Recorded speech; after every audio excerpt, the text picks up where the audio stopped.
When someone is considering a condo, right? Imagine I'm a client, right, coming from Canada. I'm familiar with South Florida, but I'm not familiar with properties here. And I'm like, listen, I want to engage you guys as my realtors. Find me a condo. I have a budget of $1 million, right? When you do that first sit down with the client, what are the top things you're going to educate that client on? Well, I think the first thing is like, what are their top wants, right? Like, do they care about amenities? Do they want a view? How many bedrooms? I want it all. Those things. Of course, everybody always wants pools. it all. I always start with budget. And then I work backwards. Yeah, of course. You go with budget, but you're already, usually when you sit down, I have $1 million bucks. Right? Like, you got $1 million. Okay, like, now what's important to you within that $1 million, right? Like, what areas did you want? What are your, like, non-negotiables, right? And what would be, like, your wish list? And somewhere in there, then you can start kind of, like, finding those properties. Okay. Also considering, if we're talking about like investment, like somebody that wants an Airbnb, I would tell them condos are out. Yeah, just a personal use property, like something I'm going to use for myself. It's my family's going to come. You know what I mean? Obviously, location is like the first most important thing. Yeah. Okay. And I personally struggle with buyers from Canada, don't know where they want to be, right, and have like never been here, or maybe like taken a trip here once and are like, should I go to Naples? Should I go to Orlando? Should I go to Miami? Right. And I struggle with that because there's so much variety, right? If you think of South Florida alone, we talked about population numbers. Let's call it 6.2 million, which is roughly around what the GTA is. Yeah. Well, South Florida is 112 miles long. Right. And at the max 20 miles wide, and in some places 5 miles wide. Right. So think of it long and skinny. It's a long distance, and you have this beachfront that runs across, and you the entire state, right? Heavily populated cultural cities like Miami, where it's all about entertainment and nightlife, and you got guys buying golden steaks for $1,500 and drizzling like gold flakes on it, and partying until like 8 a.m, right? To like maybe Fort Lauderdale, that's sort of like a little bit in between big city, big city, small town feel, right? Got it. Or small city, big town feel, I think is what I normally say, right? Or Boca Raton, where it's a little bit more, getting more family oriented and a little bit of a younger demographic, but traditionally more golf and country club and, New York, let's retire to Boca, right? Okay. Yeah, I mean, I think if it's somebody that's like never been down here, or like they are not familiar with the area, so it's like, where do you think you want to be? Right. Okay. So what would you want as a lifestyle? And then from there, if you have no idea, let's take a drive. Let me show you a few places, like a few areas. Let's not even look at properties. Let me show you areas that kind of like fit with the lifestyle that you want to have. So like Miami is obviously going to be entertainment, bigger city, kind of cosmopolitan, lots of people from around the world, fancy restaurants. Maybe overwhelming. Could be overwhelming. Probably not the best for families with small kids. Yeah, yesterday I showed one of my listings that knock on...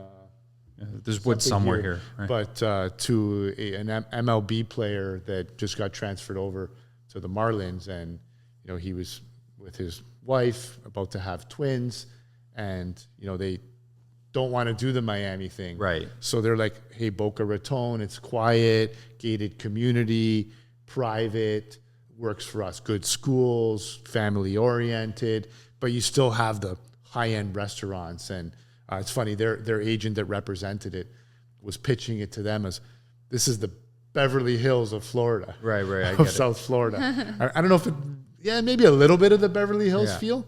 Interesting. I never really thought of it that way, but that was, and this was yesterday. But I guess the idea is like getting away from the action. But I mean, realistically, let's say I wanted to get away from Miami, right? Because it's just a little too much.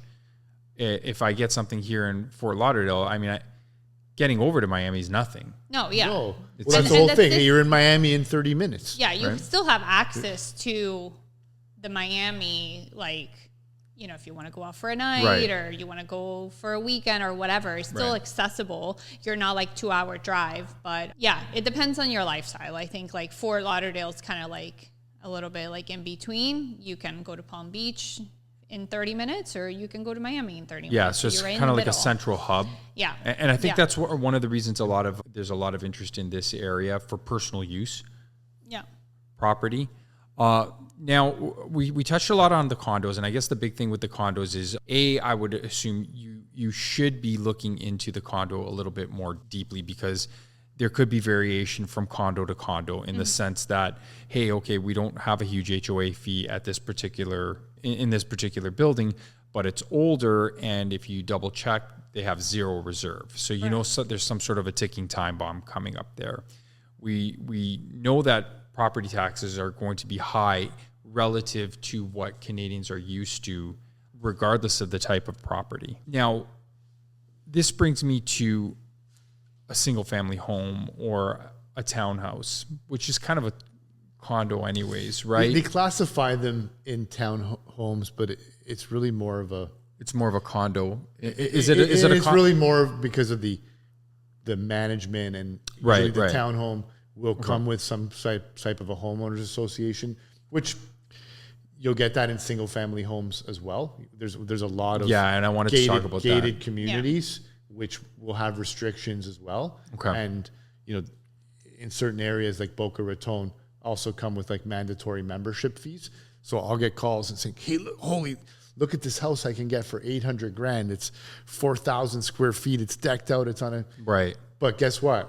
You got $100,000 buy-in, and you got about a $30,000 a year membership fee and mandatory food and beverage minimum at the club, and I got it, and golf and all these things. And you know what? It's a lifestyle decision. Right. That may work.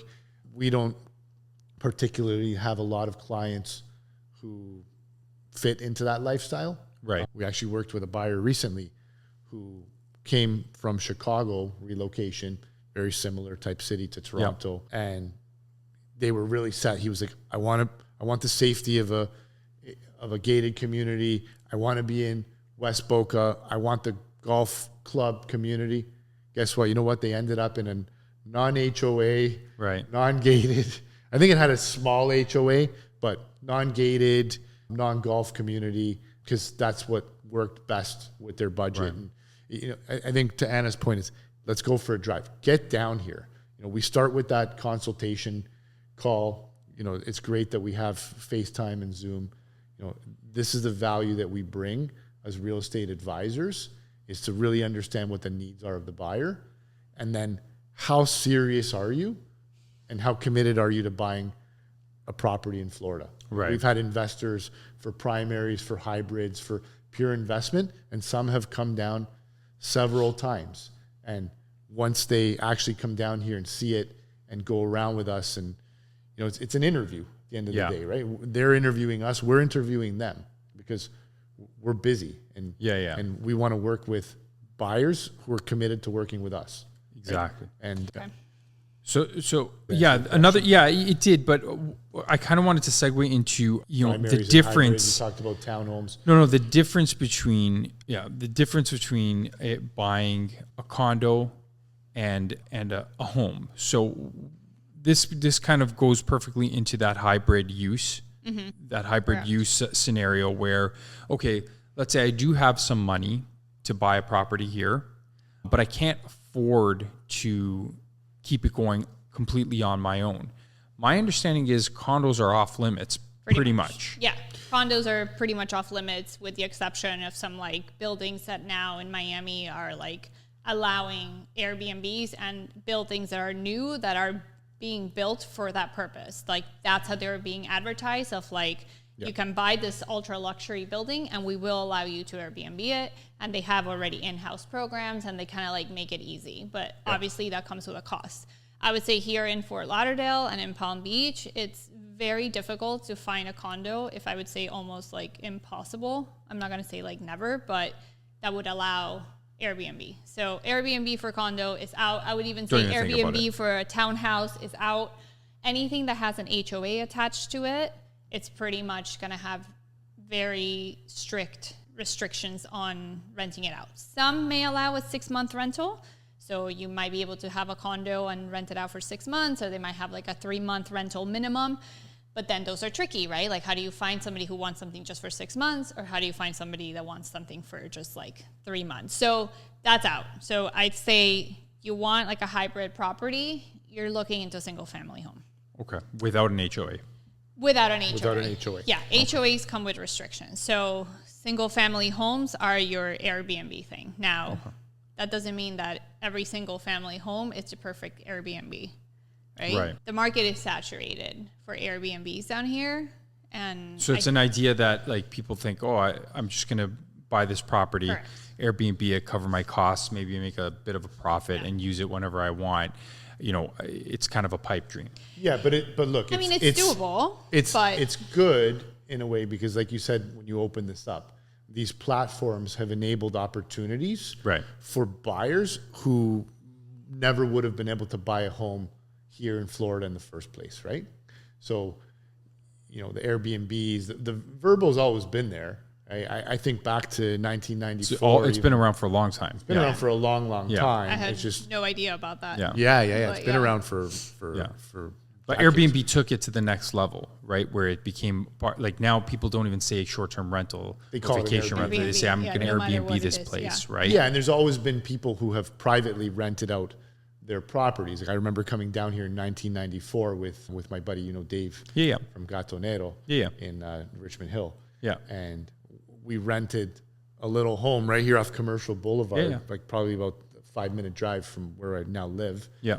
And we rented it off some woman, Brenda, and it was in an old age community. We paid her, I don't know, $1,000 for the summer. Yeah. And she wasn't using it in the summer because snowbirds use it in the winter. They covered their taxes and whatever by renting it out. Right? Yeah, I mean, I think Same also idea. Like what's the goal, right? Of like the investor. Like I want to have a home that I want to use, and then all I need is to cover just my expenses, right? All I want to do is cover my taxes and like recoup a little bit of the cost.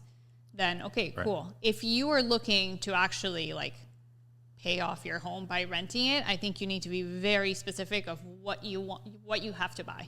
You can't just buy like a random house with not care about the location. Like you have to have a home that's gonna drive those people to rent it. So it has to be in a very heavy tourist area. Well, not even that it has to be like a tourist area. It's just location, right? You need proximity to the beach within, I would say, 2 miles, and it has to, and you need to make that home.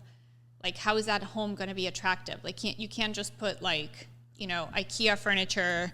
I'm not saying that you have to spend $1 million furnishing it, but how are you going to make that home kind of like give you that vacation vibe? It's going to be cute. Is it going to be family friendly? Like, you really need to understand like who your clientele is going to be. Right. And also kind of have an idea that then this is also an investment property and you can't have a lot of like your personal stuff there. And like, you know, think about all those things. So it's got to be like almost like a hybrid hotel. Like the way I see it is, you know, if someone's going to choose your Airbnb property, right, as a vacation property, they've got to get all the amenities that they would get at a hotel at a better price and be able to jam more people in there, like maybe 2 families. Yeah. Well, yeah, listen, hotels are expensive, right?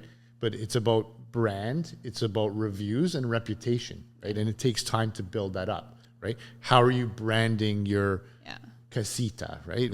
What are you going to call it? How do you attract people? Are the pictures, I mean, it's just like marketing a property for sale. You're marketing it for short-term rental, but constant. Right? Yeah. And then mentally understanding that if it's hybrid and you want to use it, that people are going to break your shit. You're going to see on the camera every once in a while, someone's going to have a party and you're going to get anxiety. And the cops are going to get called or the whatever. Cops are going to get called, then your neighbors are going to get pissed off. And then you also have to take into consideration who's going to be managing this, right? Like you're gone, you're out. Well, you can't manage it basically. Right? So like, and you can't, but people try to self-manage. It's like, oh, I got my cleaning person and I just call them when it's done and I'm going to manage. Like you need help. Like it's not easy. You need help. You need somebody that if something goes wrong during a stay, like, and I know we'll talk a little bit more about, you guys are going to talk about property management in Julian's another coming series. in. But Look, I think those are all considerations. And then also the cost of carrying a single family home, right? Right. Which is then you're getting into the insurance Roof, the this, the Insurance, that, insurance the game. maintenance, Yeah. yeah.